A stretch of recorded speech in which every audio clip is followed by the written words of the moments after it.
کبھی کبھی زندگی ایسے موڑ پر آ جاتی ہے، اتنی تکالیف کا سامنا کرنا پڑتا ہے، ایک کے بعد ایک پریشانی آتی چلی جاتی ہے، ہم پریشان ہو جاتے ہیں، ہم کنفیوز ہو جاتے ہیں کہ اب ہم کیا کریں۔ سچ کہوں تو اس ٹائم ہم مانگنا بھول جاتے ہیں۔ کچھ دنوں کے بعد جب تکلیف بہت زیادہ بڑھ جاتی ہے، اس کے بعد ہم فوکس کرتے ہیں، تھوڑا سا غور کرتے ہیں کہ کیا ہم نے تکلیف آتے ہی اللہ تعالیٰ سے رجوع کیا، اللہ تعالیٰ سے مانگا،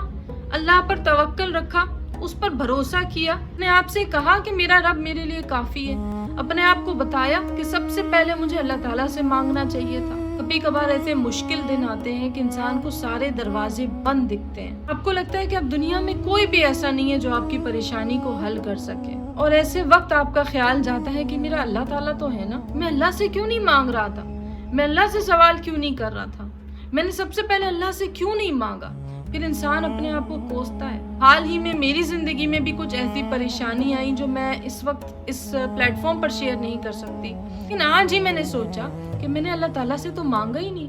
اللہ تعالیٰ کے تو میں پیچھے ہی نہیں پڑی۔ جب انسان کو کوئی مشکل آ جاتی ہے، پریشانی آ جاتی ہے، تکلیف آ جاتی ہے، ہم دنیا میں رہتے ہیں، اللہ تعالیٰ نے ہمیں دنیا میں بھیجا ہے، ہم جنت میں نہیں رہتے، ہماری زندگی میں تکالیف آئیں گی، ہماری زندگی میں پریشانیاں آئیں گی۔ ایسا نہیں ہے کہ زندگی میں تکلیفیں نہیں آئیں گی، پریشانیاں نہیں آئیں گی، دکھ نہیں ملیں گے، تکلیفیں بھی آئیں گی، دکھ بھی ملیں گے، اور کبھی کبھار تو ایسا وقت آتا ہے کہ ایک کے بعد ایک تکلیف آتی چلی جاتی ہے اور آپ حیران ہو رہے ہوتے ہیں، آپ افسردہ ہو رہے ہوتے ہیں، آپ اندر سے ٹوٹ جاتے ہیں، لیکن بہت لیٹ آپ کو ریئلائز ہوتا ہے کہ میں نے اللہ تعالیٰ کی طرف رجوع ہی نہیں کیا، میں اللہ کی طرف پلٹا ہی نہیں، ریئلائز ہی نہیں ہوا کہ مجھے اللہ تعالیٰ کی طرف پلٹنا چاہیے۔ یہ وہ وقت ہوتا ہے جب آپ اللہ تعالیٰ سے دل سے مانگتے ہیں کہ یا اللہ میں اس تکلیف سے تھک گیا ہوں، یا اللہ میں اس پریشانی سے تھک گیا ہوں، اب اس پریشانی کو دور کر دیجئے، یا اللہ اس تکلیف کو دور کر دیجئے۔ تکلیفیں تو نبیوں کی میراث ہیں، تکلیفیں تو اللہ تعالیٰ نبیوں کو دیتے تھے۔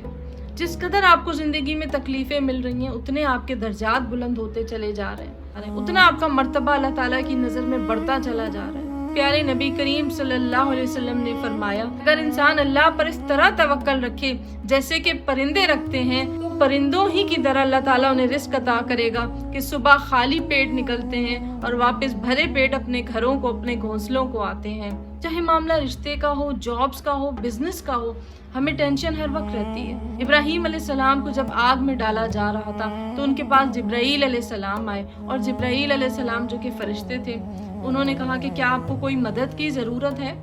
تو ابراہیم علیہ السلام نے فرمایا، کیا آپ کو اللہ تعالیٰ نے بھیجا ہے کہ مجھ سے پوچھیں تمہیں مدد کی ضرورت ہے؟ فرشتے نے کہا نہیں، میں تو خود آیا ہوں، مجھے اللہ نے نہیں بھیجا۔ ابراہیم علیہ السلام نے فرمایا کہ پھر آپ چلے جاؤ، مجھے تو صرف اللہ کی مدد چاہیے۔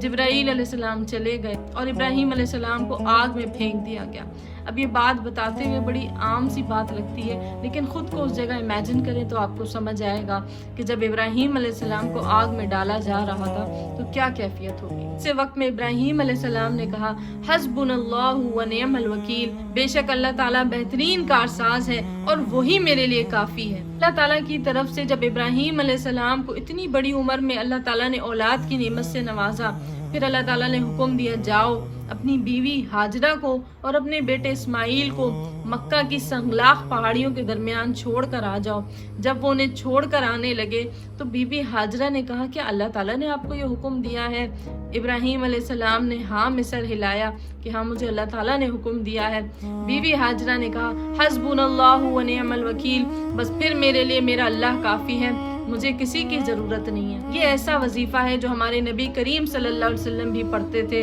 جب آپ کو کوئی مشکل یا پریشانی آ پڑتی تھی۔ وظیفے کی برکت سے تمام مشکلات، تمام پریشانیاں دور ہو جاتی ہیں۔ جب آپ ایگزام دے رہے ہوتے ہیں، یا آپ کا ڈرائیونگ ٹیسٹ ہوتا ہے، یا کوئی بھی ایسی چیز جس میں آپ کو کریوسٹی ہو رہی ہوتی ہے، انزائٹی ہو رہی ہوتی ہے کہ پتہ نہیں کیا ہوگا، کہیں میں پاس ہوں گا نہیں ہوں گا، رشتے کا معاملہ ہے، بزنس کا معاملہ ہے، جاب کا معاملہ ہے، ویزا کا معاملہ ہے، کوئی بھی معاملہ ہو، اس کے لیے آپ حسبنا اللہ و نعم الوکیل کا یہ وظیفہ کر سکتے ہیں۔